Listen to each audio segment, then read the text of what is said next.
ආයිබෝන් කියලා පිළිගන්නවා නියෝටෙක් pro YouTube channel එකට. ඉතින් ඔයත් Facebook page එකක් කරන කෙනෙක් නම් ඔයාට මෙන්න මේ අත්දැකීම අනිවාර්යයෙන්ම වෙලා ඇති.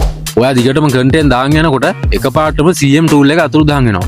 මේ ළඟදී මටත් මේ දෙන්න වුණා. එහෙමත් නැත්නම් ඔයා සෑහෙන කාලයක් තිස්සේ ගොඩාක් මහන්සිලා content දානවා ඇති. ඒත් තාම CM tool එක හම්බෙන්න ගොඩාක් පරක්කු වෙලා ඇති.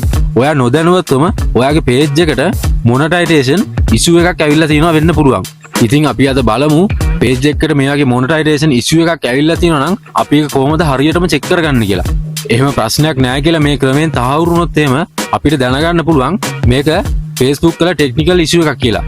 මේ CM tool එක අතුරුදහන් වෙන එක ගැන මම දැක්ක ගොඩාක් කට්ටිය post දාලා තිනවා. සමහර කට්ටිය comments වලින් දාලා තිබ්බා මේක ඒගොල්ලොන් මාසයක් විතර ඇතුළත හරි ගියා කියලා. ඉතින් ඇත්තටම මේක Facebook එකේ බග් ගන්න මේක ඒගොල්ලෝ ඉක්මනටම හරි ගස්සයි. හැබැයි අපේ පැත්තේ මොකක් කර ප්‍රශ්නයක් තියෙනවා නම් අපි ඒක මුලින්ම check කරන් ඉන්න එක තමයි කරන්න පුළුවන් හොඳම වැඩේ. ඉතින් වැඩි කතා නැතුව අපි වීඩියෝ එකට ගිහින් බලමු කොහොමද මේක check කරගන්න කියලා. ඔයා මුලින්ම Chrome browser එක open කරන්න.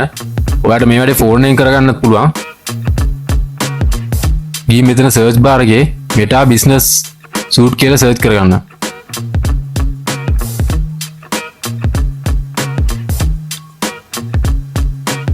ඊට පස්සේ එන පළවෙනි link එකට ඔයා යන්න. ගියාම ඔයාට කියයි ඔයාගේ Facebook page එකට log වෙන්න කියලා. ඔයාට කරන්න තියෙන්නේ ඔයාගේ email එකයි password එකයි ගහලා log වෙන්න. මම මෙතන ඒක කරන්නේ නැහැ මොකද වෙලා නැහින්දා. ඊට පස්සේ get start කියන එක දීපු ගමන් කෙලින්ම ඔයාගේ page එකට තමයි එන්නේ. ඊට පස්සේ ඔයාට පේනවා මේ දකුණු පැත්තේ bar එකේ all tools කියලා තියෙනවා. අන්න ඒක click කරාම මෙන්න මේ වගේ window එකක් open වෙනවා. ඒකේ තියෙනවා monetization කියලා එකක්. අන්න ඒක click කරාම ඔයාට මෙතන පෙන්නනවා ඔයාගේ page එකේ මොනවා හරි ඔයාගේ content වල හරි මොකක් හරි page එකේ වගේ issue එකක් තියෙනවා මෙතන අනිවාර්යයෙන්ම පෙන්නනවා. දැන් මගේ මෙතන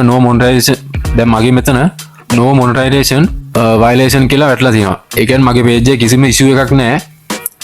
ඒ කියන්නේ මගේ අර CM tool එක නැති වෙලා තින්නේ මොකක් හරි technical issue එකක් හින්දා. ඉතින් ඒකට කරන්න තියෙන එකම දේ තමයි Facebook එකට මේක සම්බන්ධව report එකක් දාන එක. මම ඒ report එකක් දාන්නේ කොහොමද කියලා කලින් වීඩියෝ එක කරා. ඔයාගෙත් CM tool එක නැති වෙලා තියෙනවා නම් ඔයා වීඩියෝ එක ගිහලා බලන්න. ඉතින් මෙතන ඔයාලට පැහැදිලිවම පේනවා no monetization violation කියලා. ඒ කියන්නේ මේකේ කිසිම ප්‍රශ්නයක් නැහැ මේ page එකේ. CM tool එක නැති වෙලා තියෙන්නේ මොකක් හරි technical issue එකක් හින්දා. ඉතින් මේ වීඩියෝ එකෙන් මම කතා කරන්න බලාපොරොත්තු වෙන්නේ මේක තමයි. ඉතින් මම හිතනවා මේ වීඩියෝ එකෙන් ඔයා දැනගන්න නැති කියලා. ඔයාට මේ වීඩියෝ එක ප්‍රයෝජනවත් වුණා නම් වීඩියෝ එකට like එකක් දාලා channel එක subscribe කරලා එකතු වෙන්න කියලා මම ආරාධනා කරනවා. තවත් මේ වගේ වැදගත් වීඩියෝ එකකින් ඉක්මනටම හම්බෙමු. ඔයාලා හැමෝටම ජය වේවා.